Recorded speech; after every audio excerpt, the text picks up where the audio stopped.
The metallic click of the safe dial echoed through Sarah's cramped apartment like a death knell. 3 turns right, 2 left, 1 final click to the right. The combination she'd memorized since her grandmother's funeral 3 years ago.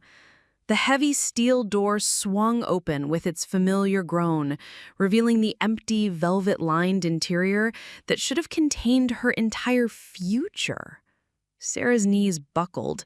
She gripped the edge of her second-hand desk, splinters catching her palms as the reality crashed over her in waves. $80,000. Gone. The money she'd saved from working double shifts at the diner, the inheritance from Grandma Rose's estate sale, the wedding fund she'd been building with Marcus for 2 years. All of it vanished as if it had never existed. The apartment felt impossibly small suddenly, the walls pressing inward like a vice. Outside her single window, the Seattle rain drummed against the glass in a relentless rhythm that matched her pounding heart. She could hear Mrs. Chen next door arguing with her teenage son about college applications, their voices muffled through the paper-thin walls, normal life continuing while hers crumbled. Sarah's knees buckled. She gripped the edge of her second-hand desk, splinters catching her palms as the reality crashed over her in waves. $80,000. Gone. The money she'd saved from working double shifts at the diner, the inheritance from Grandma Rose's estate sale, the wedding fund she'd been building with Marcus for 2 years, all of it vanished as if it had never existed. The apartment felt impossibly small suddenly, the walls pressing inward like a vice. Outside her single window, the Seattle rain drummed against the glass in a relentless rhythm that matched her pounding heart. She could hear Mrs. Chen next door arguing with her teenage son about college applications, their voices muffled through the paper-thin walls, normal life continuing while hers crumbled. Sarah's fingers trembled as she reached into the safe's corners, feeling for any bills that might have gotten stuck, any sign that this was just a nightmare. Instead, her fingertips found only dust and the cool metal of the safe's interior. Even the small jewelry box containing her mother's pearl earrings was gone. The ones Mom had worn on her wedding day, the ones Sarah had planned to wear on hers. Her phone buzzed on the desk. Marcus. His name lit up the cracked screen along with a photo of him laughing at Pike Place Market, coffee foam caught in his beard. She couldn't answer. How could she tell the man she lived, the man who'd been patiently planning their future together, that their dreams had been stolen? The safe had been her grandmother's, a sturdy Mosler from the 1960s that had survived 3 moves and countless family dramas. Grandma Rose always said it was built to last forever, that it would protect what mattered most. "Trust in steel and combination locks, sweetheart," she'd whispered to Sarah during those final hospital visits. "Banks fail, people disappoint, but a good safe keeps your secrets." But someone had known the combination. Someone had betrayed that trust. Sarah forced herself to stand, her legs unsteady. She walked through her small apartment methodically, checking every drawer, every hiding spot, hoping against hope that she'd moved the money and forgotten. Under the mattress, nothing. Behind the loose baseboard in the bathroom, empty. Even the coffee tin in the freezer that held her emergency $20 bills was untouched, which made the theft even more precise, more personal. The realization hit her like ice water. Whoever had done this knew exactly what they were looking for and where to find it. Her hands shook as she dialed the number she'd memorized but rarely used. The phone rang 3 times before her father's gruff voice answered. "Sarah, what's wrong? You sound upset." She cracked. "The money in my safe, it's gone. All of it." The silence stretched so long she thought the call had dropped. When he finally spoke, his tone had shifted to something carefully neutral. "Gone? What do you mean, gone?" "I mean someone took it. $80,000, Dad. Everything I had saved, even Mom's jewelry." Tears burned her eyes, but she blinked them back. Someone knew the combination. Another pause. She could hear the television in the background, the evening news, the same channel he'd watched religiously since she was a child. The familiar sounds of her childhood home felt surreal now, filtered through this conversation that was reshaping her world. "Sara, honey, listen to me." His voice carried a weight she'd never heard before. "Your brother needed it more." The words landed like physical blows. What? Jake's in trouble. Real trouble this time. He needed the money for, well, it doesn't matter what for. The point is, family helps family. Sarah's apartment spun around her. She gripped the phone tighter, her knuckles white. "You gave Jake my money? You gave him my wedding fund? Mom's jewelry?" "It's not like that. It's exactly like that." The words exploded from her before she could stop them. "Dad, that was my money. I worked for every dollar. I saved for 3 years. And Jake's your brother. Family comes first, Sara, you know that." The casual dismissal in his voice, the matter-of-fact way he'd shattered her life, left her speechless. This was her father. The man who'd taught her to ride a bicycle, who'd walked her to school every day after Mom died. The man who'd raised her to believe in right and wrong, in working hard for what you wanted. "How?" she managed to whisper. "How did you get into my safe?" "Your grandmother's birthday. Same combination she used for 40 years. You never changed it." The betrayal cut deeper than the theft itself. He'd known. He'd known and used her trust, her sentimentality, her love for Grandma Rose against her. "Dad, I need that money. Marcus and I are supposed to get married in June. I have the dress, the venue is booked." "You can postpone a wedding, Sara. Jake couldn't postpone his situation." "What situation? What could be so important that you'd steal from your own daughter?" "I didn't steal from you. I made a family decision, and it's done, so there's no point in getting hysterical about it." Hysterical. The word hit her like a slap. Every emotion she'd been holding back, the fear, the rage, the absolute devastation, crystallized into something cold and sharp. "Where is he?" Her voice had gone quiet, dangerously calm. "Sara, where is Jake?" "He's staying at the house for now, but Sara, I need you to understand."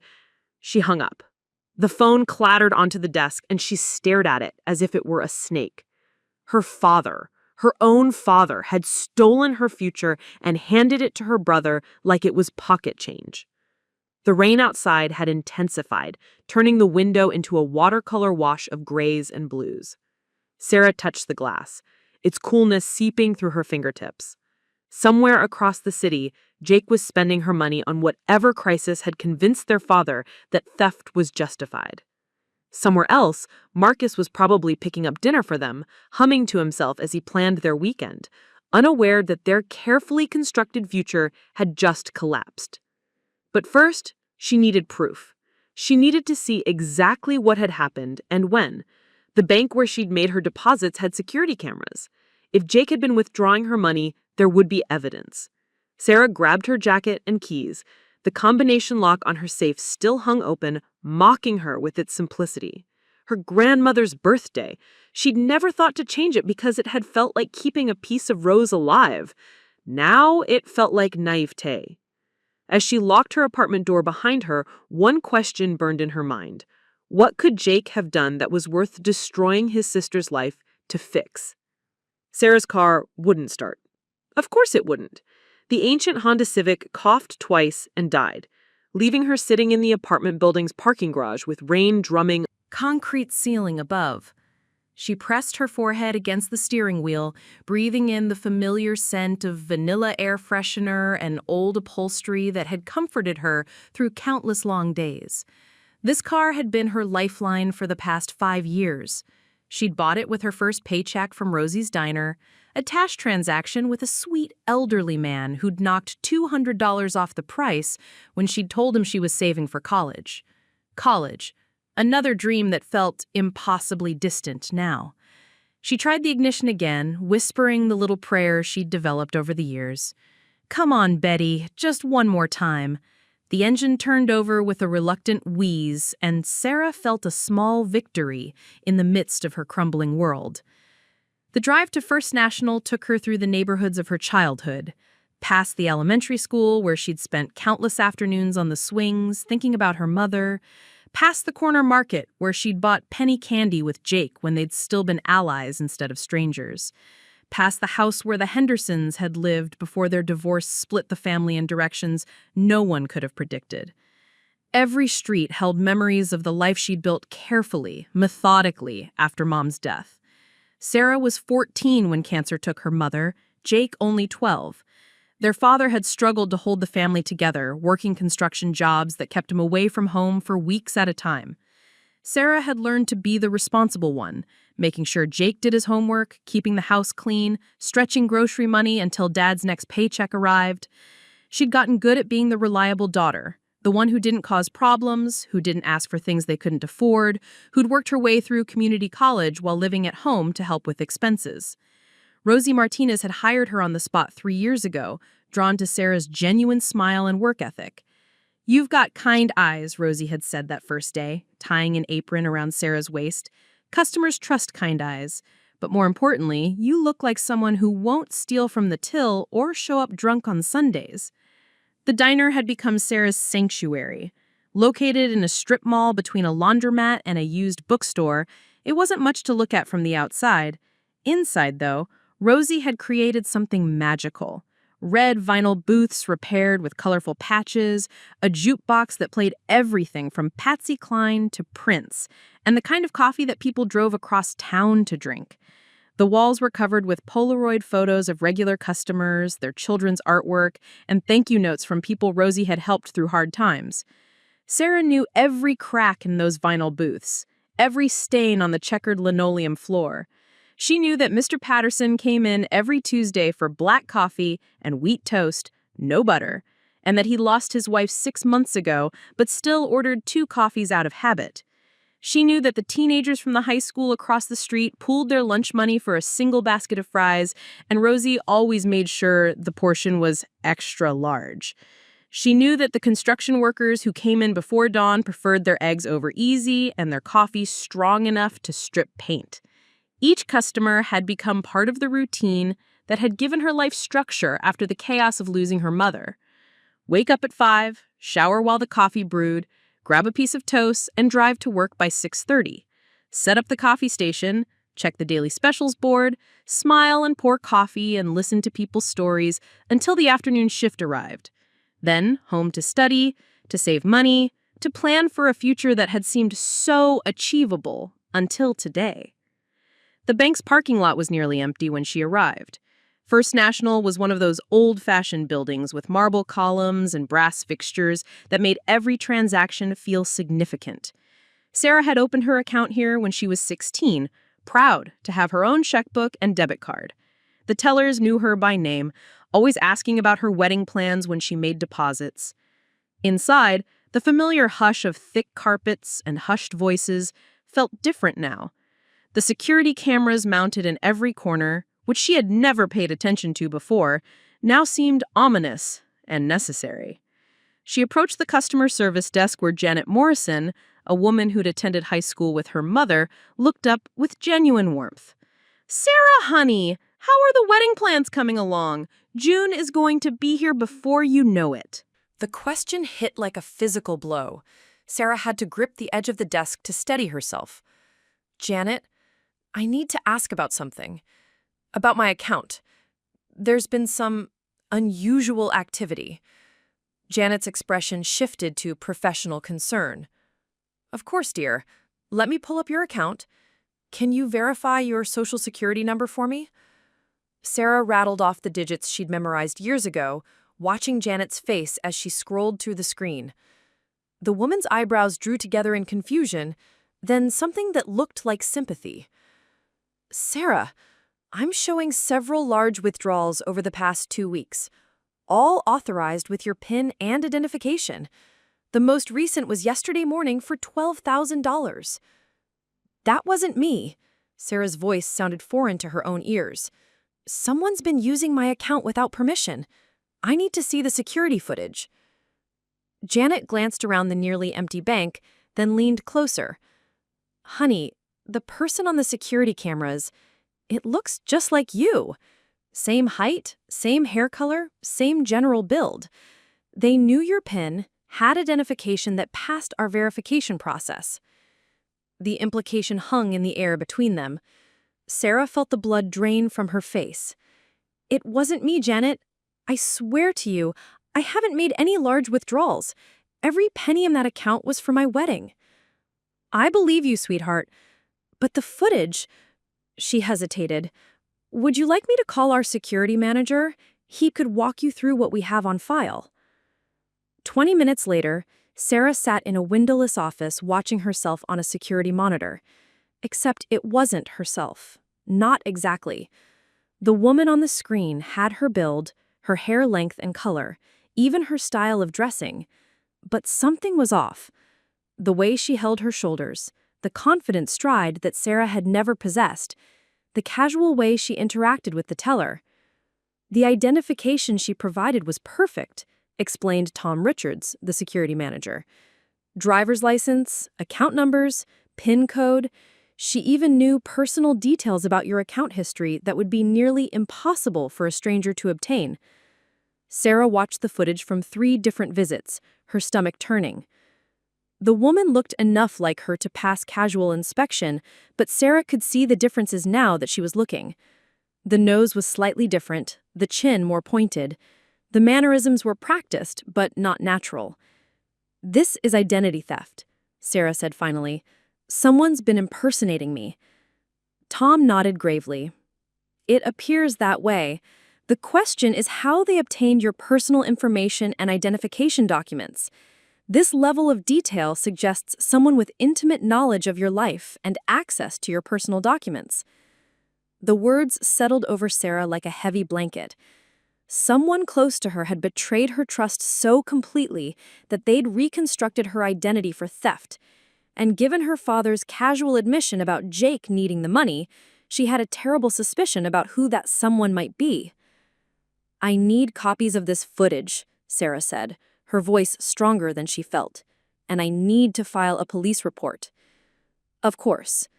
Sara, I have to ask, is there anyone in your family or close circle who would have had access to your personal information? Someone who might know your banking habits, your PIN, your identification details? Sara closed her eyes, thinking of all the times Jake had been at her apartment, all the occasions when she'd left her purse unattended during family dinners, all the moments when she had trusted without question. Growing up, Jake had been her shadow, following her everywhere, copying her mannerisms, even practicing her signature when they played Office as children. Yes, she whispered.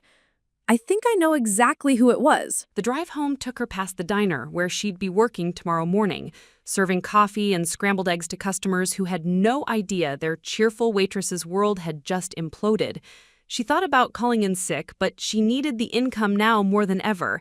The wedding venue required final payment in 2 weeks. The caterer needed confirmation. The dress hanging in her closet, her dream dress that had taken 6 months of overtime shifts to afford, would need to be returned. Her phone buzzed with a text from Marcus. Picked up Thai food from that place you love. Can't wait to hear about your day. Love you. Sara pulled into her apartment complex and sat in the car, staring at the message. Marcus deserved to know what had happened. He deserved honesty, even if it meant watching his face fall when she told him their wedding was off. But the thought of seeing his disappointment, of explaining how her own family had betrayed her, felt unbearable. Instead, she texted back, "Long day. Be up in 5 minutes. Can't wait to see you." As she climbed the stairs to her apartment, Sara realized this was the moment her life split into before and after. Before she knew what her brother was capable of. Before she understood that love and loyalty weren't the same thing. Before she learned that sometimes the people who are supposed to protect you are the ones who hurt you most. But it was also the moment she decided to fight back. Marcus was setting out paper containers of pad thai and green curry when Sara walked into her apartment. The familiar scent of basil and coconut should have been comforting, but instead it made her nauseous. He looked up with that easy smile that had first caught her attention 2 years ago at a bookstore reading, his dark hair falling across his forehead the way it always did when he'd been running his hands through it while working. "Hey, beautiful," he said, crossing the small kitchen to kiss her forehead. "You look exhausted. Rough day at the diner?" Sara set her purse down carefully, buying time. Marcus was a graphic designer who worked from home, spending his days creating logos and advertisements for small businesses across the Pacific Northwest. He understood deadlines and client pressure, but he'd never experienced the kind of betrayal that rearranged your understanding of reality in a single phone call. "Marcus, we need to talk." The simple phrase changed everything. His smile faded as he searched her face, and she watched him mentally prepare for bad news. They'd been together long enough for him to recognize her serious voice, the one she'd used when her grandfather had his heart attack, when Rosie had considered selling the diner, when her father had started drinking too much after losing his construction job. "Okay," he said simply, turning off the Thai food containers.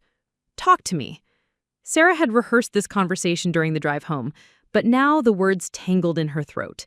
How do you tell someone that your shared future has been stolen? How do you explain that your own family valued your brother's problems over your happiness? But the thought of seeing his disappointment, of explaining how her own family had betrayed her, felt unbearable. "The money for the wedding," she began, then stopped. "All of it. It's gone." Marcus went very still. "Gone? How?" "Someone emptied my safe, $80,000, every penny I'd saved." The words came out flat, emotionless, because feeling them would break her. "I went to the bank. They showed me security footage of someone who looked like me making withdrawals over the past 2 weeks."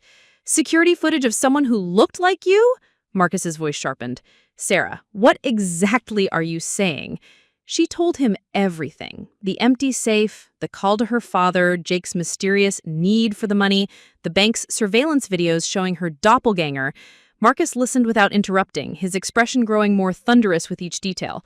When she finished, he was quiet for a long moment, staring at the cooling Thai food. "Your father said Jake needed it more," he repeated finally. Like it was his decision to make. Like my money, my future, my choice didn't matter at all. Marcus stood abruptly, pacing the small living room. "This is insane, Sara. Your own family stole from you. Not borrowed, stole. And they're acting like you should be grateful about it." The validation in his voice almost undid her.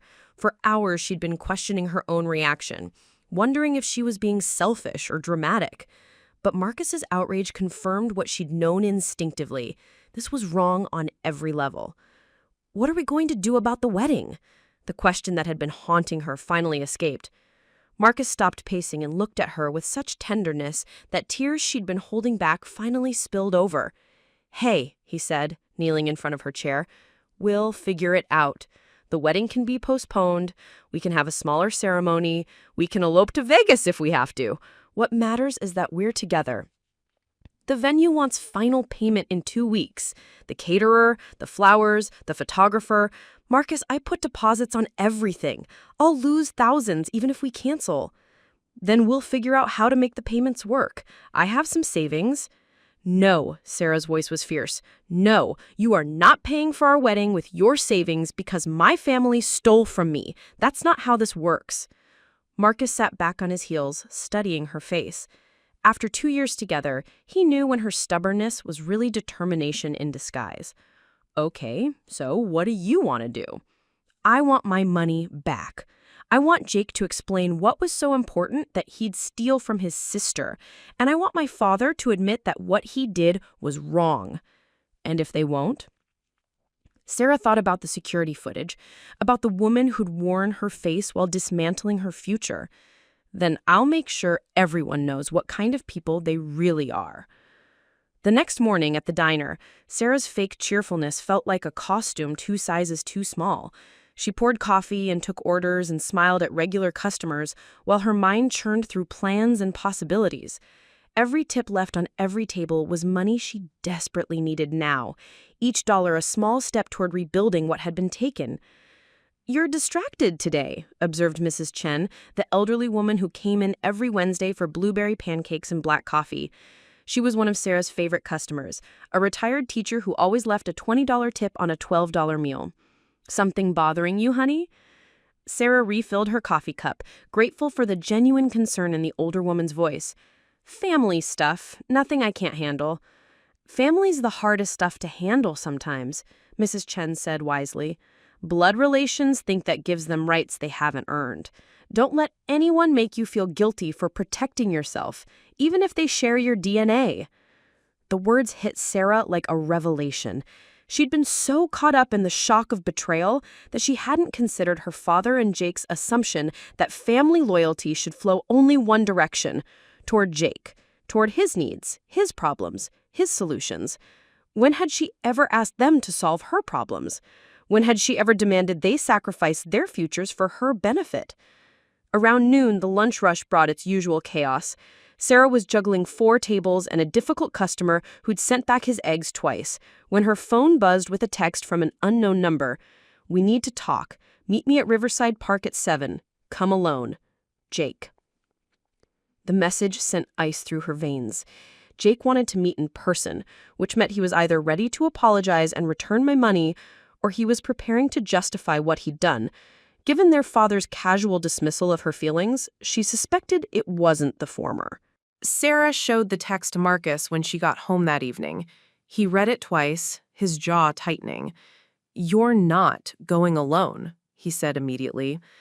"I have to. If Jake thinks I brought backup, he'll disappear again. And I need to hear what he has to say. Sara, think about this logically. Your brother committed a serious crime. He's desperate enough to steal $80,000 from family. Desperate people do desperate things." The concern in Marcus's voice was touching, but Sara felt something cold and determined settling in her chest. Jake's not dangerous. He's irresponsible and selfish, but he's not violent. "Are you sure about that? Because 3 weeks ago, you would have said he'd never steal from you either." The point landed like a physical blow. Sara realized she didn't actually know what Jake was capable of anymore. The brother she'd grown up with, the one who'd cried when their mother died and asked Sara to read him bedtime stories when Dad worked late, felt like a stranger now. Riverside Park was nearly empty when Sara arrived at 7. The evening light filtered through old maple trees, casting long shadows across the walking paths where she and Jake had learned to ride bikes 20 years ago. She sat on a bench near the pond, watching ducks glide across water that reflected the orange and pink sky. Jake emerged from a cluster of trees 10 minutes later, and Sara's breath caught. He looked terrible, thin, pale, with dark circles under his eyes that spoke of sleepless nights and constant stress. His clothes hung loosely, and his hair needed cutting. This wasn't the confident young man who'd graduated high school with honors and dreams of becoming a teacher. "Sara." He sat on the opposite end of the bench, maintaining careful distance. "Thanks for coming." "Where's my money, Jake?" No small talk, no pretense of brotherly affection. Sara was done with politeness. "It's complicated." "No, it's not. You stole $80,000 from me. You impersonated me at the bank. You took Mom's jewelry. Where is it?" Jake's hands trembled as he ran them through his hair. I can't give it back. Not yet. But I can explain." "Then explain." "I owe some people money. Serious people, Sara. The kind who don't accept payment plans or extensions." His voice dropped to barely above a whisper. "I thought I could make some quick money, invest in a sure thing, pay everyone back, and return your money before you even noticed it was gone." Gambling debts. It wasn't a question. Sara had suspected as much from his evasive behavior over the past few months, the way he'd stopped showing up for family dinners, the expensive clothes and electronics that had appeared despite his part-time job at a sporting goods store. It started small, just a few bets on football games, but then I had this system, this way of reading the odds that seemed foolproof. He trailed off, perhaps hearing how pathetic he sounded. The casual way he said it terrified Sara more than shouting would have. This wasn't just about money anymore. This was about violence, about the kind of people who existed on the margins of normal life. "So you stole from me to pay loan sharks?" "I borrowed from you to stay alive. There's a difference." "No, Jake, there really isn't. You took money that wasn't yours without permission. That's theft, not borrowing. And you used it to pay for your gambling addiction while destroying my future in the process. Your future? Jake's voice rose, taking on a familiar whining tone from childhood. Sara, you're 27 years old. You can save money again. You can have another wedding. I can't grow new kneecaps if these guys decide to send a message. The selfishness of it, the complete lack of acknowledgement that her dreams and plans had value, left Sara speechless. This was her brother, the boy she'd protected from bullies and helped with homework and covered for when he stayed out past curfew. He'd become someone she didn't recognize. What about Mom's jewelry? I had to sell it. The earrings brought $800 at the pawn shop. The necklace got $450. $1,200. Her mother's precious jewelry, the pieces Sara had planned to wear on her wedding day, had been sold for $1,200 to fund her brother's gambling addiction. You sold Mom's jewelry for gambling money? Sara, you have to understand. No, I don't have to understand anything. You've stolen from me, lied to me, and convinced our father that your problems matter more than my life. And now you're sitting here asking me to feel sorry for you because you might face consequences for your choices.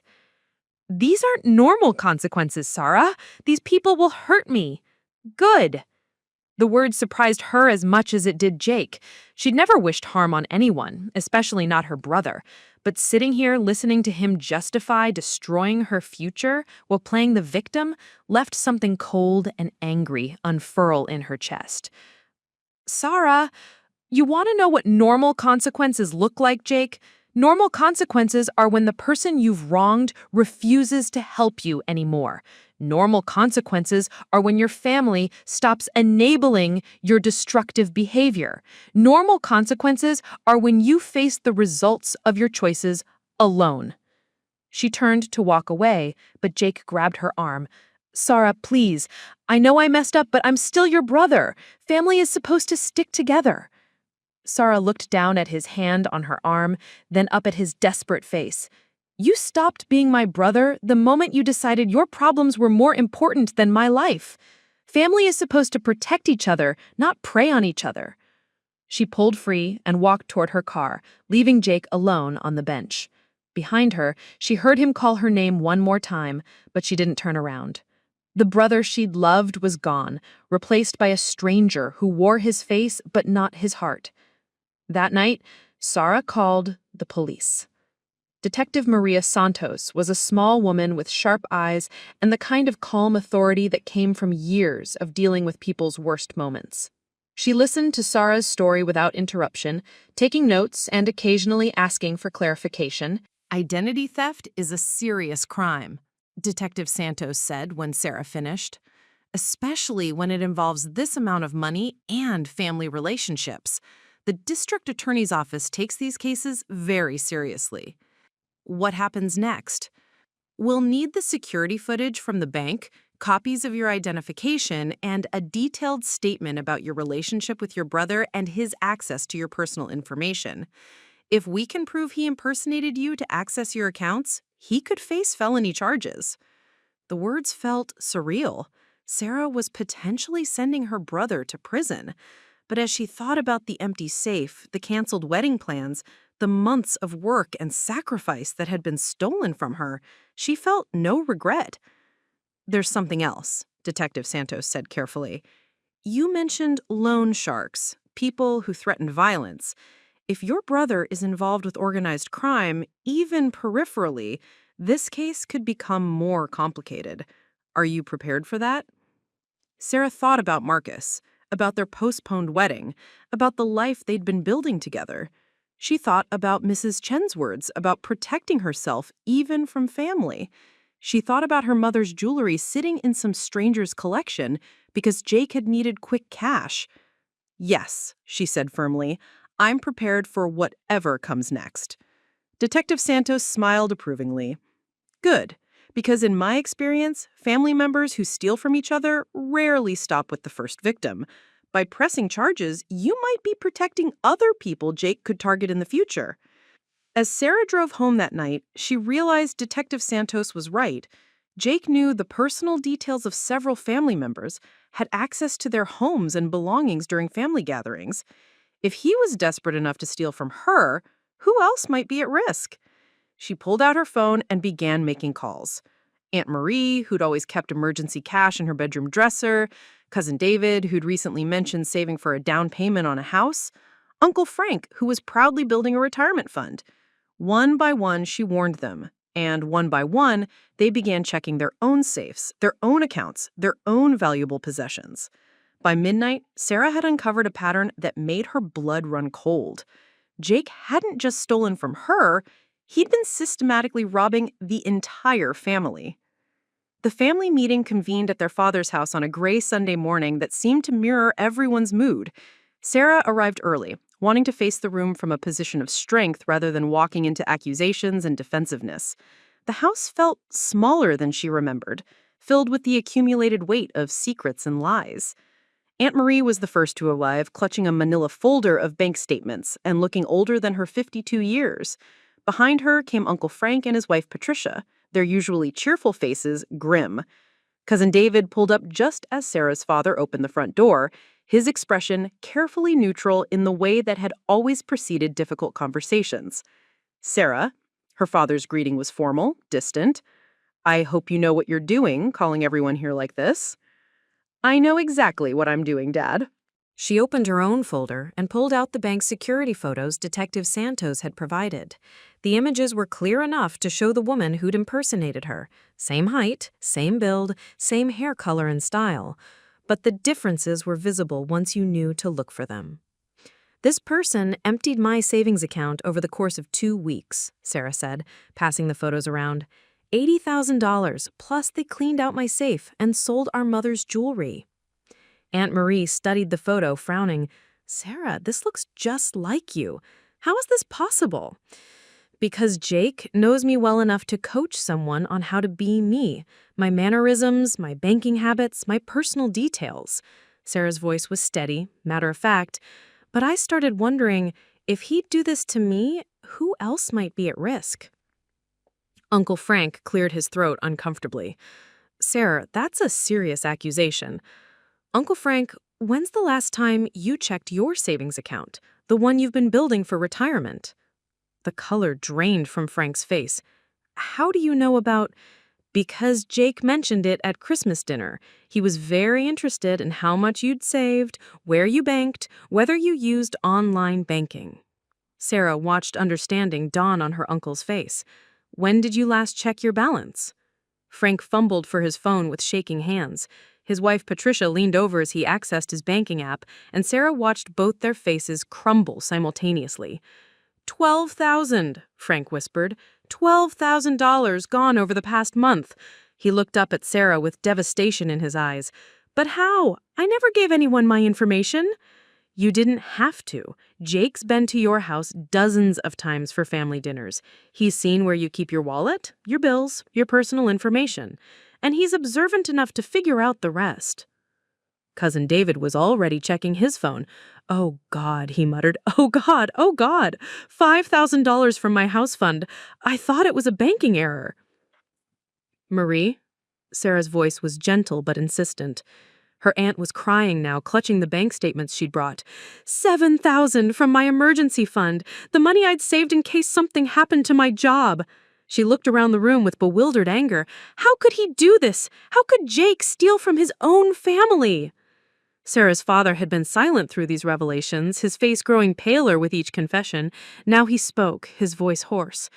"This can't be right. Jake said he only needed help with Sara's money. He said it was temporary."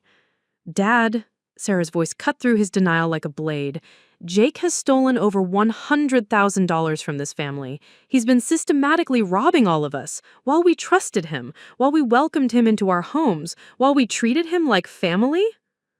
The front door opened, and Jake walked in with the casual confidence of someone who had no idea his world was about to implode. He looked better than he had at the park, cleaner, healthier, wearing new clothes that Sara now realized had been paid for with stolen money. "Hey, everyone," he said cheerfully, then stopped as he took in the faces around the room. "What's going on? You all look like someone died." "Sit down, Jake." Their father's voice was deadly quiet.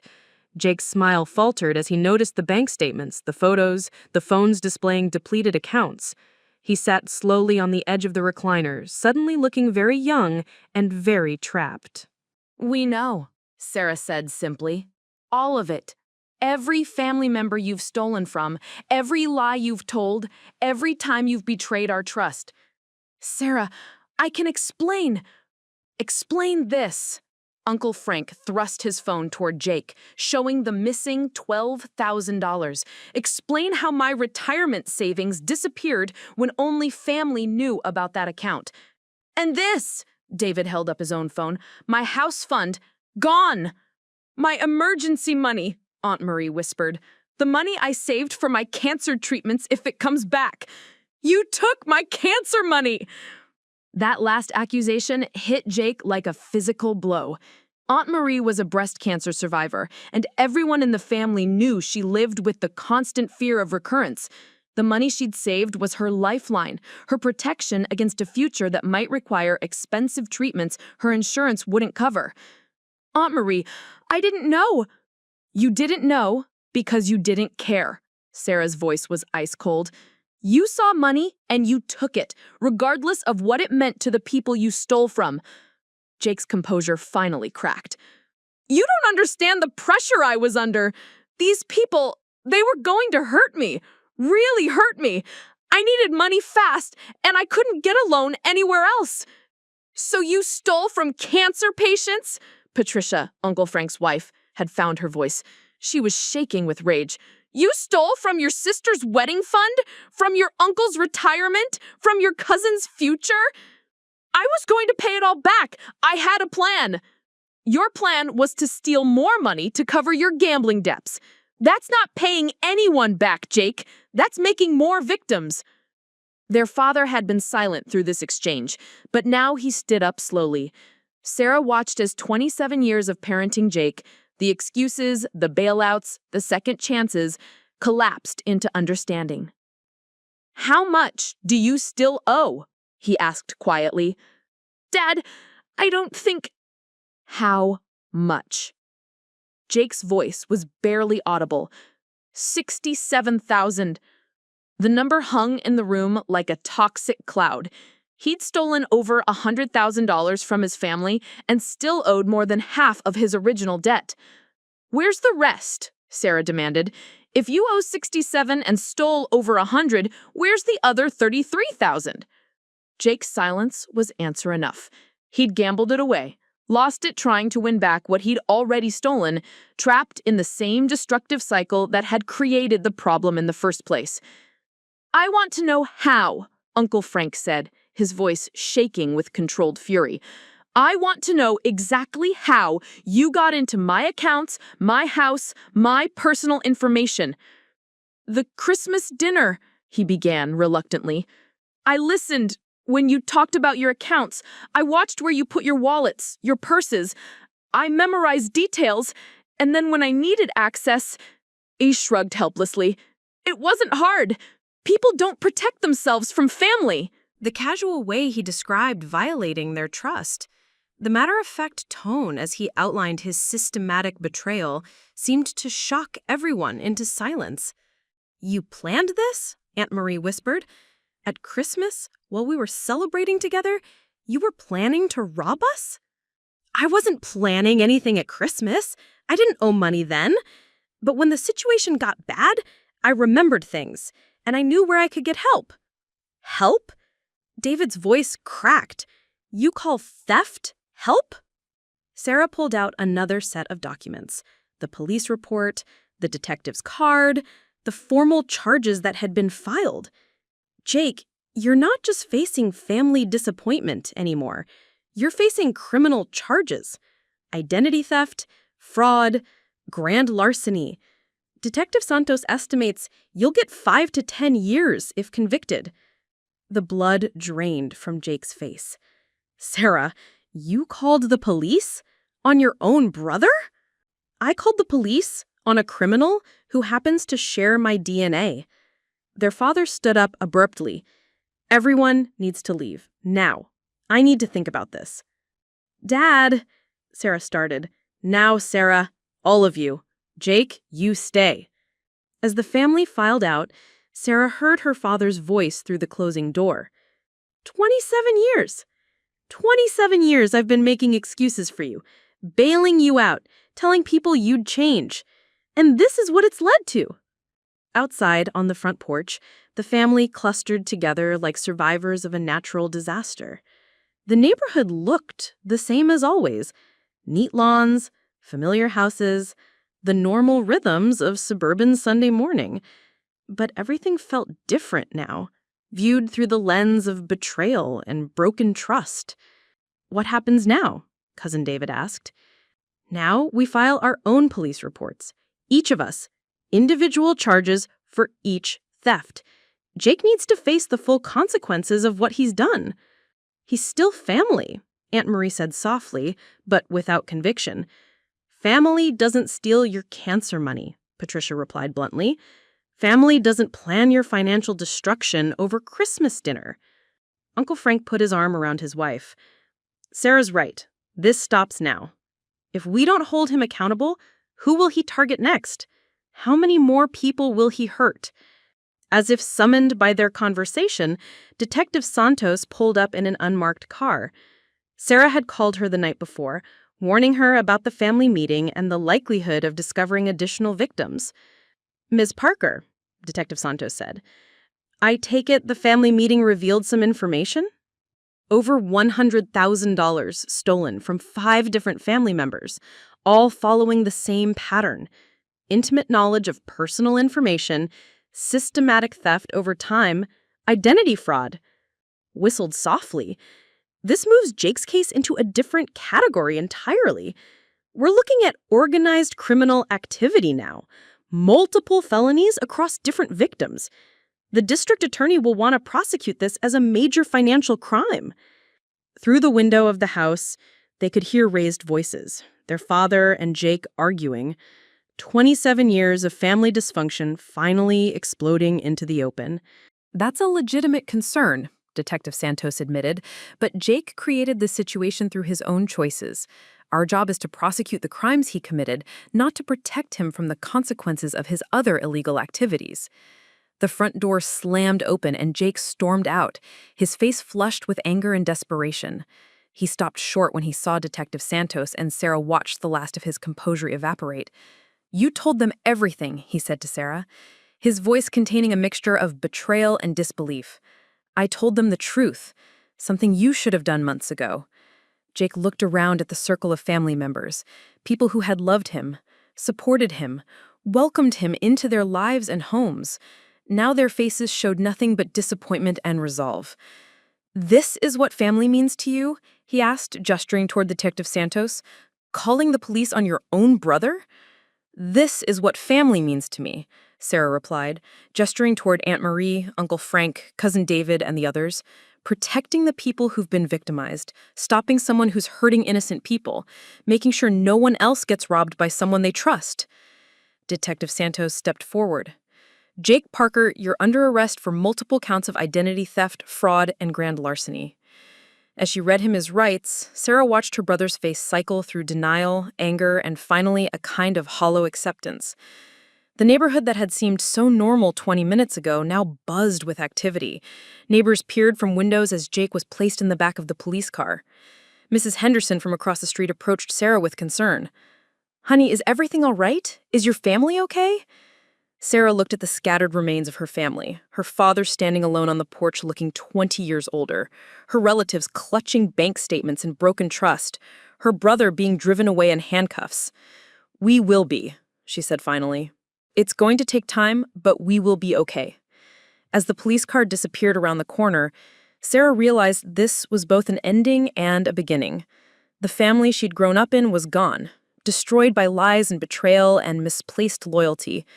But something new might be built from what remained. Something based on honesty rather than denial, accountability rather than enabling, protection of the innocent rather than excuses for the guilty. Her phone buzzed with a text from Marcus. "How did it go? Are you okay?" Sara looked around her family members, already discussing legal proceedings and victim impact statements, and felt a strange sense of peace. For the first time in weeks, she wasn't carrying the weight of secrets and lies. "It's over," she texted back. "The truth is finally out. Coming home now." She was ready to start rebuilding her life one honest decision at a time. 3 months later, Sara stood in the courthouse hallway, watching through the window as Jake was led away in Orange County jail clothes. The sentencing had been swift: 18 months in prison, 5 years probation, and restitution orders totaling $127,000 to 6 different family members. The judge had been particularly harsh about the systematic nature of the crimes and Jake's complete lack of remorse throughout the proceedings. "It's over," Detective Santos said, approaching Sara with the final paperwork.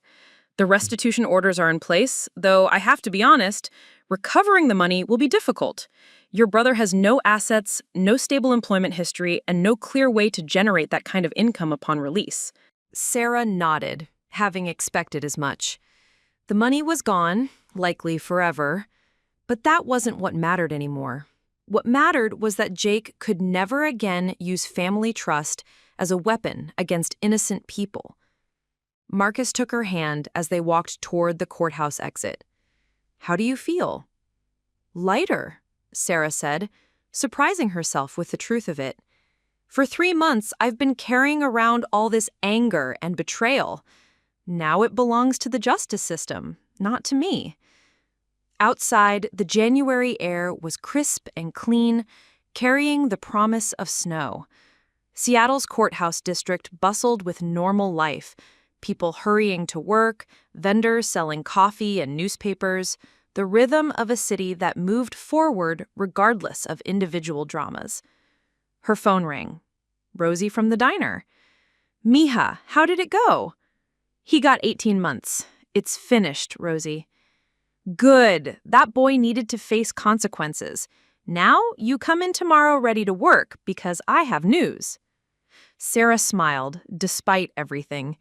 Rosie's combination of maternal concern and business pragmatism had been a constant stability throughout the chaos of the past months. The drive home took them past the bank where Jake's impersonator had systematically drained Sara's accounts. First National had implemented new security protocols as a result of the case: additional identity verification, mandatory waiting periods for large withdrawals, enhanced camera systems. Sara had become an unwitting catalyst for changes that would protect other customers from similar crimes. "I've been thinking," Marcus said as they pulled into their apartment complex, "about the wedding." Sara's stomach tightened. They'd postponed the June ceremony indefinitely, unable to afford the venue and vendors with her savings gone. The wedding dress still hung in her closet, a reminder of dreams that felt impossibly distant now. "Marcus, we've talked about this. I can't ask you to—" "You're not asking. I'm telling." He parked the car and turned to face her. "I've been saving every penny since this started. I sold my motorcycle, picked up freelance projects, even sold some of my photography equipment. We can't afford the big wedding we planned, but we can afford something smaller, something that's about us, not about impressing other people." Tears she didn't expect blurred Sara's vision. "You sold your motorcycle? It's just a thing, a machine. You're my life. Our future together is what matters." That evening, they spread wedding planning materials across their small dining table. Budget venues, simplified menus, lists of truly essential guests. What had once felt like crushing limitations now felt like clarity. Did they really need 200 people at their wedding? Or did they need the 30 people who had actually supported them through the hardest months of their lives? City Hall ceremony, reception at Rosie's diner. Total cost $800, including rings. Rosie would let us use the diner? She offered the day after Jake was arrested, said any woman strong enough to send her own brother to prison for doing wrong deserved a proper celebration of doing right. Marcus laughed, the first genuinely joyful sound he had heard from him in months. "A wedding reception at the diner where you work? Your grandmother would have loved that. Real people, real celebration, no pretense." Sara thought about Grandma Rose, about the woman who taught her that protecting what mattered most required both strong safes and stronger principles. Rose would have approved of this wedding, would have understood that love expressed simply was more valuable than love displayed expensively. Over the following weeks, Sara threw herself into both wedding planning and the slow work of rebuilding her financial life. The restitution payments would come eventually, maybe, but she couldn't wait for someday money to restart her life. She picked up extra shifts at the diner, started a small catering business on weekends, and began the patient work of saving again. The wedding took place on a warm Saturday in April, 6 months after Jake's sentencing. City Hall's courthouse steps provided a backdrop of marble and spring flowers, with Judge Patricia Wong performing a ceremony that was both legally binding and surprisingly moving. "Sara and Marcus," Judge Wong said to the small crowd of family and friends, "you've chosen to celebrate your commitment during a time when you've both learned important lessons about trust, loyalty, and the difference between family that supports you and family that uses you. These lessons will serve your marriage well." The reception at Rosie's diner was everything Sara hadn't known she wanted. Rosie had closed the restaurant for the afternoon, decorating the red vinyl booths with white flowers and string lights. The jukebox played everything from Elvis to Adele, while guests ate Rosie's famous green chili enchiladas and shared stories about the couple. Uncle Frank, who'd become unexpectedly protective of Sara since Jake's arrest, gave a toast that brought tears to everyone's eyes. "To Sara, who showed us that sometimes protecting your family means refusing to enable them, and to Marcus, who proved that real love stays steady when everything else falls apart." Aunt Marie, her cancer still in remission and her finances slowly recovering, had made Sara's wedding cake, a simple chocolate layer cake decorated with fresh strawberries. "I wanted to give you something sweet," she'd said, "after all the bitter things this family has put you through." As Sara looked around the diner at faces filled with genuine affection rather than obligation, she realized this was what family was supposed to feel like. Not people united by blood and shared dysfunction, but people who chose to love and support each other through both celebration and crisis. Detective Santos even stopped by during her off-duty hours, bringing a wedding card and an update on Jake's situation. "He's doing well in the minimum security facility," she reported, participating in addiction counseling, working in the prison library. The loan sharks he was afraid of turned out to be small-time operators who moved on to other targets when he got arrested. Prison might actually be the safest place for him right now. Sara felt a complex mix of emotions about her brother. The anger had faded into something more like sadness, grief for the person he might have been if he'd made different choices, sorrow for a family relationship that had been destroyed by betrayal and could never be fully rebuilt. Later that evening, as Sara and Marcus cleaned up the diner, with help from friends, Rosie pulled Sara aside. "Mija, I have something to tell you. I've been thinking about retirement, maybe selling this place and moving closer to my grandchildren in Phoenix." Sara's heart sank. The diner had been her anchor through everything, the one constant in a year of upheavals. "But," Rosie continued with a sly smile, "I've also been thinking this place needs someone who understands what it means to serve people, to create a community space, to give folks a place where they feel safe and welcome. Someone who's proven she can handle difficult situations with grace." Understanding dawned slowly. "Rosie, are you—" "I'm offering to sell you the diner, Sara. Owner financing, reasonable payments, and I'll stay on for 6 months to help with the transition. You've got the heart for this business, and after what you've been through, you understand the difference between people who deserve your trust and people who don't." Sara looked around the diner that had been her second home for 3 years, imagining herself as its owner rather than just an employee. The financial challenges would be enormous, especially with her savings gone and restitution payments uncertain. But the possibility of building something lasting, something that served her community while supporting her family, felt like a gift she hadn't dared to dream of. "I'll need to talk to Marcus, run some numbers."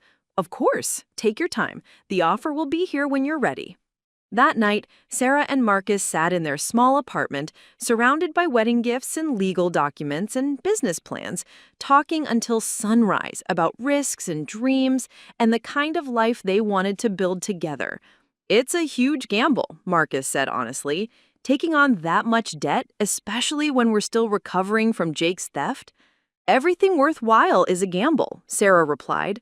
"The question is whether we want to gamble on ourselves or let other people's decisions determine our future."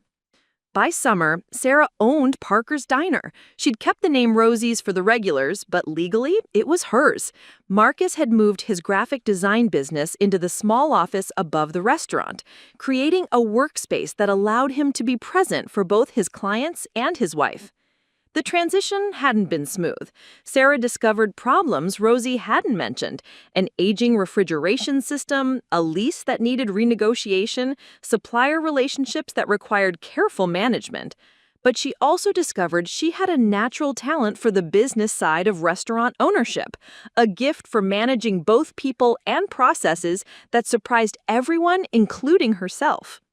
Mrs. Chen became her unofficial advisor, stopping by most mornings to offer wisdom gleaned from 30 years of teaching high school students. Running a restaurant and managing teenagers require the same skills, she'd say with a laugh: patience, consistency, and the ability to see potential in people even when they can't see it for themselves. The first restitution payment arrived in August, a check for $847.32 from Jake's prison job making license plates. It would take him literally decades to repay what he stole at that rate, but Sara deposited the check anyway. Not because she needed the money anymore, but because accepting it meant Jake was finally taking responsibility for his choices. She wrote him a letter that month, the first communication they'd had since his sentencing. "Jake, I received your restitution payment. Thank you for following through on what the court ordered. I hope the counseling programs are helping you understand the impact of your choices on other people. I'm not writing to forgive you or to invite you back into my life. What you did caused damage that can't be undone, trust that can't be rebuilt. But I want you to know that I hope you find a way to live honestly when you get out of prison, not for my sake, but for yours. The family you hurt is healing.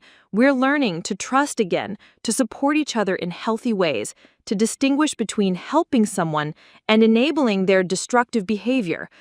I hope someday you can be part of that kind of family, even if it's not with us.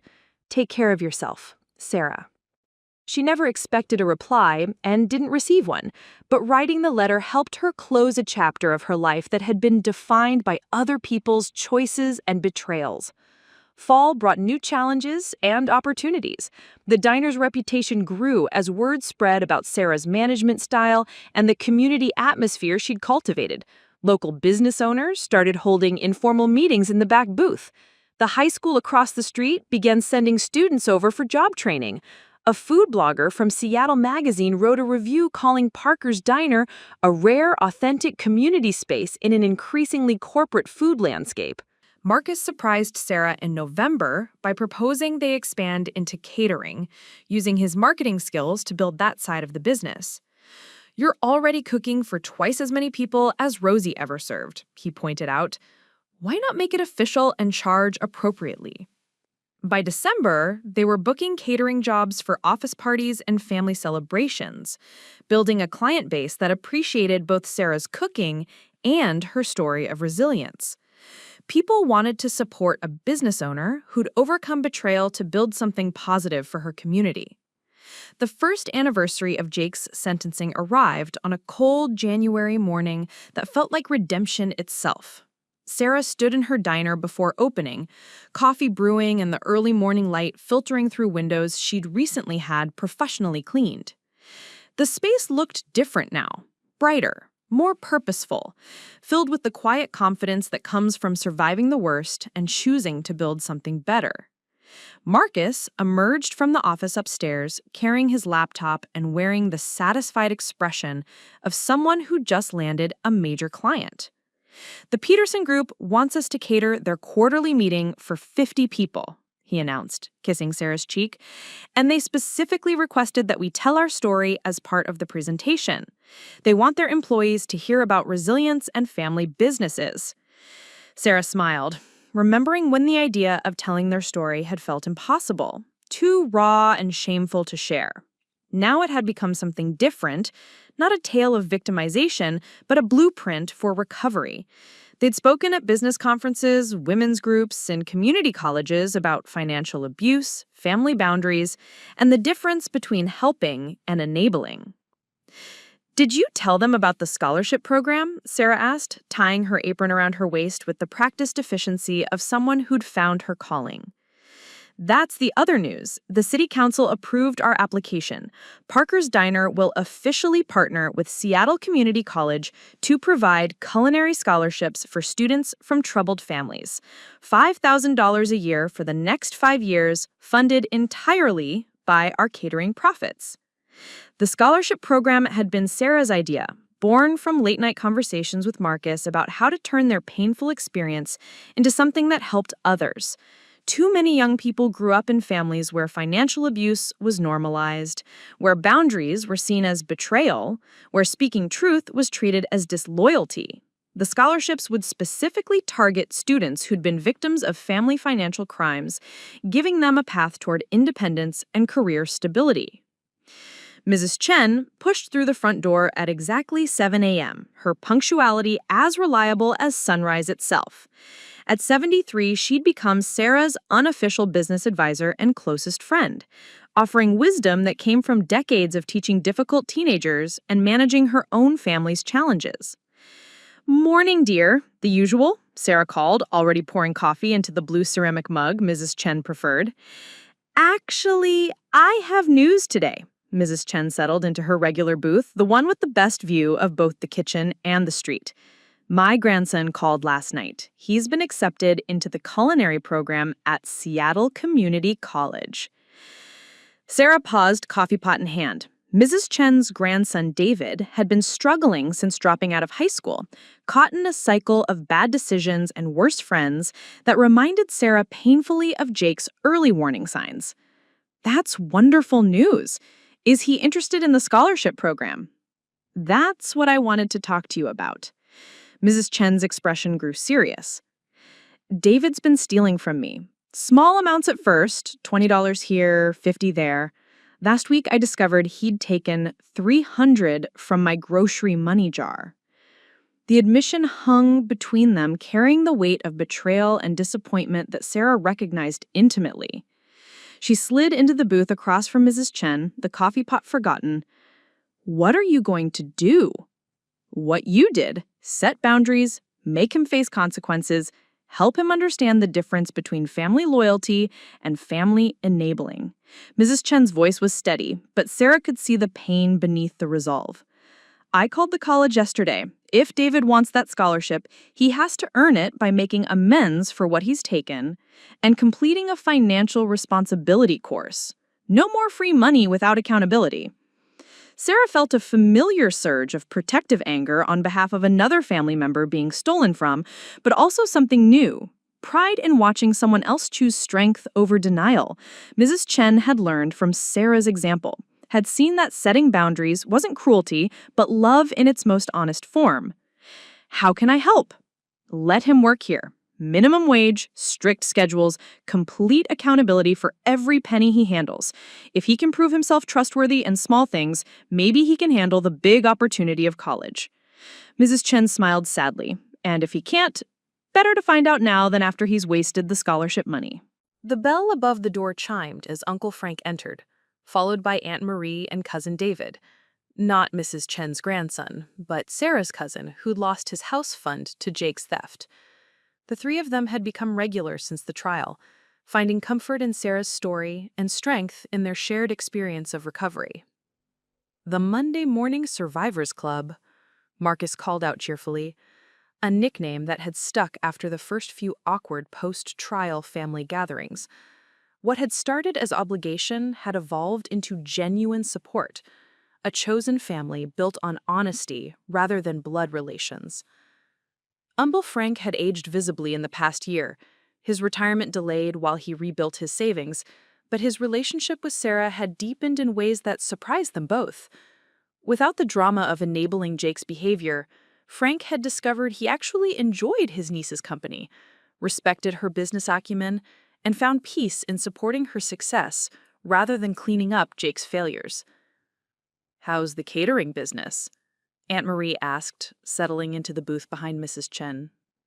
Her cancer remained in remission, and she'd channeled her anxiety about health into becoming an expert baker.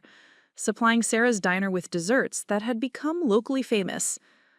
"Booked solid through March," Sara replied, pouring coffee for the group. "Marcus landed us 3 corporate contracts this week, and the wedding season starts in April." Wedding catering had become their specialty, partly because Sara understood both the dreams and the financial realities that couples faced. She'd developed packages for every budget, from elaborate affairs to simple ceremonies, like her own. Every wedding they catered felt like a small victory, a celebration of love that didn't depend on stolen money or family betrayal. "Speaking of weddings," Cousin David said, his voice carrying excitement and nervousness in equal measure, "Jennifer and I set a date, June 15th, and we want you to cater it." Sara felt tears prick her eyes. David had been the most damaged by Jake's theft, his house fund completely gone, and his faith in family shattered. But he'd slowly rebuilt both his savings and his trust, proposing to his girlfriend Jennifer with a ring he'd saved for honestly and a future he'd planned without relying on anyone else's money. "I'd be honored," Sara said simply. The morning rush brought its usual parade of regulars: construction workers grabbing coffee before dawn shifts, nurses from the hospital nearby seeking comfort food after long nights, business people who'd discovered that Sara's breakfast burritos were both faster and better than the corporate coffee chains. Each customer represented a thread in the community fabric Sara had helped weave, relationships built on consistency and quality rather than family obligation. Around 10 a.m., during the brief lull between breakfast and lunch crowds, Sara's phone rang with a call from the Department of Corrections. "Miss Parker, this is Counselor Williams from Cedar Creek Correctional Facility. I'm calling about your brother Jake's upcoming parole hearing." Sara's stomach tightened.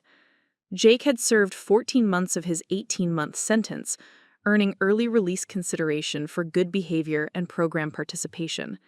She'd known this call would come eventually, but hadn't prepared for how it would feel. "The parole board has requested victim impact statements from affected family members. As the primary complainant in his case, your input will carry significant weight in their decision." "What exactly are they asking for?" "Your assessment of whether you believe Jake poses a continued risk to family members, whether you'd support his early release, and what conditions you'd recommend for his parole if approved." Sara looked around her diner, at Mrs. Chen grading papers in her regular booth, at Uncle Frank reading the business section while Aunt Marie worked on her crossword, and the life she'd built from the ashes of Jake's destruction. The question wasn't whether Jake deserved early release, but whether his victims deserved protection from further harm. "I'll submit a statement," she said finally. "When do you need it?" "The hearing is scheduled for February 15th. Statements need to be received by February 1st. That evening, Sara and Marcus sat at their dining table, a blank document open on Marcus's laptop and the weight of history between them. How do you summarize 18 months of recovery, a lifetime of family dysfunction, and the complex process of healing from betrayal? "Start with the facts," Marcus suggested. What Jake did, how it affected everyone, what the actual damages were. Sara began to dictate, and the words came easier than she'd expected. "To the parole board. My name is Sara Parker, and I am the primary victim in the case against Jake Parker, my brother. I am writing to provide my perspective on his request for early parole release. Jake stole $127,000 from 6 family members over a period of 4 months, using intimate knowledge of our personal information and trust relationships to commit identity theft and fraud. The financial damage was severe, but the emotional and relational damage was catastrophic. Elderly family members had their retirement savings stolen. A cancer survivor lost her medical emergency fund. A young couple saw their dream of home ownership destroyed. In the 18 months since Jake's sentencing, our family has worked hard to rebuild both our finances and our relationships. We have learned to set healthy boundaries, to distinguish between helping family members and enabling destructive behavior, and to prioritize the protection of innocent people over the convenience of denying problems. Jake's crimes were not impulsive mistakes, but calculated, systematic betrayal of people who loved and trusted him. He planned these thefts during family gatherings, studied our habits and vulnerabilities, and showed no remorse even when confronted with the harm he had caused. If Jake is granted early parole, I recommend the following conditions: complete prohibition from contact with any family member who was a victim of his crimes, unless specifically requested by the victim in writing; mandatory participation in addiction counseling for a minimum of 2 years; monthly financial monitoring to ensure compliance with restitution payments; prohibition from accessing any accounts or financial instruments belonging to family members; completion of a victim impact program that helps him understand the lasting effects of his choices.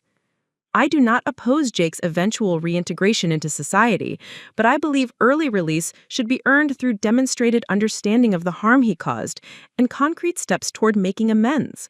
True rehabilitation requires accountability, not just time served. I trust the parole board will prioritize public safety and victim protection in making this decision. Respectfully, Sara Parker. Reading the statement back, Sara felt the familiar mix of sadness and resolve that had become her emotional baseline when dealing with Jake-related issues. She grieved for the brother she'd lost and the family relationships that had been permanently damaged, but she refused to sacrifice her hard-won peace for the illusion of reconciliation. "How do you feel about sending it?" Marcus asked. "Like I'm protecting people who deserve protection, and like I'm refusing to enable Jake one more time, even if it means he stays in prison longer." The next morning brought unexpected news. Detective Santos called. While Sara was prepping vegetables for the lunch rush, her voice carrying both professional satisfaction and personal warmth. "Sara, I wanted you to hear this directly from me. Jake's parole was denied." "Already? I thought the hearing wasn't until next month." The board reviewed all of the victim impact statements. Yours wasn't the only one. Your Aunt Marie's was particularly compelling. But the deciding factor was actually Jake's behavior in prison. He was caught running a gambling ring using commissary items as currency. He hasn't learned anything. Sara felt a complex mix of vindication and disappointment. Part of her had hoped Jake would use his time in prison for genuine reflection and growth, but the larger part felt relief that the parole board had seen through any performance of rehabilitation to the unchanged person underneath. How much longer will he serve? His full sentence, plus additional time for the prison violations. Probably another year minimum. Sara thanked Detective Santos and hung up, returning to her prep work with a lightness she hadn't felt in months. Jake would remain in prison, unable to hurt anyone else while he served his full sentence. The family members he'd victimized could continue healing without worrying about his early return to their community. Spring brought expansion opportunities Sara hadn't anticipated. A restaurant space next door to the diner became available, and the landlord approached her about combining the units to create a larger operation. The financial commitment would be enormous, a gamble that could either secure her family's future or recreate the financial stress that had made them vulnerable to Jake's theft in the first place. "It's not the same situation," Marcus argued during their late-night planning sessions. "Jake stole from us because we trusted him blindly. This is a calculated business risk based on proven performance and market demand." He was right, but Sara still felt echoes of the anxiety that had plagued her after discovering her empty safe. The difference was that now she had systems in place: financial advisors, legal protections, business partners who'd proven their trustworthiness through consistency rather than blood relation. The expansion loan was approved in May, contingent on Sara's business plan and the success of her catering operation. The new space would house a commercial kitchen for the catering business, a private dining room for special events, and a small retail section selling Aunt Marie's baked goods and Mrs. Chen's grandson David's artisanal coffee blends. He'd completed his culinary program with honors and proven himself trustworthy enough to become Sara's first scholarship recipient. The ribbon-cutting ceremony in September drew a crowd that reflected the community Sara had built over the past 2 years. Rosie flew in from Phoenix, beaming with pride at what her former employee had accomplished. The mayor attended, praising Sarah's story as an example of resilience and economic development. Local business owners, regular customers, and family members gathered to celebrate not just a restaurant expansion, but the power of choosing growth over victimization. 2 years ago, I thought my life was defined by what other people had done to me. I learned that healing isn't about forgetting the past or pretending betrayal didn't happen. It's about refusing to let other people's choices determine your future. It's about building something better from whatever pieces are left. Mrs. Chen, now 84 and still a daily regular, raised her coffee cup in a toast. To Sarah, who taught us that family loyalty flows both ways, and that sometimes protecting the people you love means refusing to protect the people who hurt them. The crowd erupted in applause, but Sarah's attention was caught by a familiar figure at the back of the gathering. Her father stood alone, older and grayer than she remembered, watching with an expression she couldn't quite read. They hadn't spoken since Jake's sentencing, their relationship another casualty of his choices and the family's dysfunction. After the ceremony, he approached her cautiously, as if she might flee at his presence. "Sarah, congratulations. This is impressive." They stood in awkward silence, the weight of unspoken history between them. Her father had never apologized for choosing Jake's needs over Sarah's rights, had never acknowledged his role in enabling the theft that had nearly destroyed multiple lives. "Jake's been writing to me from prison," he said finally. "He talks about making amends, about understanding what he did wrong." Sarah felt the familiar surge of protective skepticism. "Prison conversions are easy, Dad. People say what they think others want to hear. The question is what happens when he gets out and faces real temptation again." "He's still your brother." "No," Sarah said quietly but firmly. "Brothers don't steal their sister's wedding fund. Brothers don't sell their mother's jewelry for gambling money. Brothers don't systematically rob every family member who trusts them. Jake stopped being my brother the moment he decided his problems mattered more than everyone else's lives." Her father's face crumpled slightly. "Sarah, I know I made mistakes. You chose to be Jake's father instead of being a father to both of us. When he stole from me, you defended him. When I needed support, you told me I was being dramatic. When the truth came out about what he'd done to everyone, you still made excuses for him." Sarah's voice remained calm, but her words carried the weight of 2 years of clarity. "I don't hate you, Dad, but I won't pretend our relationship can go back to what it was before you showed me where your loyalties really lie." "What would it take?" he asked, his voice barely above a whisper. "What would I need to do to earn your forgiveness?" Sarah looked around at the celebration continuing behind them, Marcus coordinating with the caterer, Mrs. Chen directing her grandson David and arranging the dessert table, Uncle Frank and Aunt Marie laughing with customers who'd become friends. This was her family now, the people who'd chosen to support her growth rather than enable someone else's destruction. "I don't know," she said honestly. "But it would start with you acknowledging that Jake's choices caused real damage to real people, and that protecting him from consequences made you complicit in that damage. It would continue with you understanding that loyalty without accountability isn't love, it's enabling. And it would require you to prove over time that you can prioritize protecting innocent people over protecting guilty ones." Her father nodded slowly, tears making tracks down his weathered cheeks. "I'll think about what you've said." "Good. When you're ready to have that conversation, you know where to find me." He left without another word, and Sarah felt a strange combination of sadness and peace. The door wasn't closed, but it wasn't wide open either. Reconciliation would require genuine change, not just remorse or time past, Marcus emerged from the office upstairs, carrying a bottle of champagne and wearing the smile that still made Sarah's heart skip after 4 years together. "To us," he said, popping the cork, "to surviving the worst and choosing to build something better." "To choosing family instead of accepting it," Sarah replied, raising her glass. They drank champagne in the quiet diner, surrounded by the physical evidence of choices made and values lived.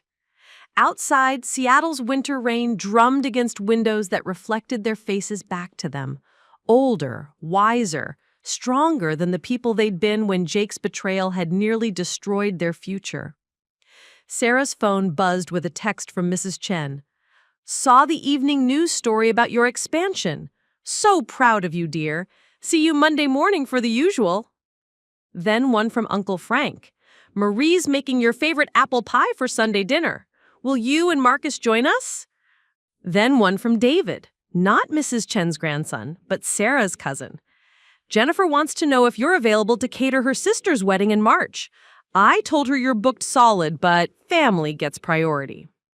Family. Not the family she'd been born into, complicated by dysfunction and enabling and misplaced loyalty, but the family she'd chosen and built based on mutual respect and shared values, and the understanding that love without boundaries isn't love at all. Sarah looked at Marcus, at the life they'd created together despite betrayal and theft, and the complete collapse of everything they'd originally planned. "Any regrets?" he asked softly. Sarah thought about the empty safe that had started this journey, about the brother who'd chosen destruction over honesty, about the father who'd prioritized enabling over accountability. She thought about the wedding they'd planned but couldn't afford, and the smaller ceremony that had been more meaningful than any elaborate celebration could have been. She thought about the money that had been stolen and the business that had grown from the ashes of that loss. "None," she said firmly. "Not a single one." Because sometimes the best thing that can happen to you is having your illusions destroyed so you can build something real in their place. Sometimes the greatest gift is learning the difference between people who love you and people who use you. Sometimes the most important lesson is discovering that you're strong enough to protect yourself, even from family. Outside, the rain continued its steady rhythm against the windows, washing the streets clean for tomorrow's possibilities. Inside, Sarah and Marcus finished their champagne and began planning the next chapter of a life built on truth instead of trust, boundaries instead of blind loyalty, and the understanding that the best families are the ones you choose for yourself. The story of Jake's theft had become the foundation of something better, a business that served its community, relationships built on honesty, and the knowledge that surviving betrayal was just the beginning of learning how to truly live. Thank you for listening to Sarah's story, a powerful reminder that sometimes the people we trust most can cause the deepest wounds, but that healing and growth are always possible.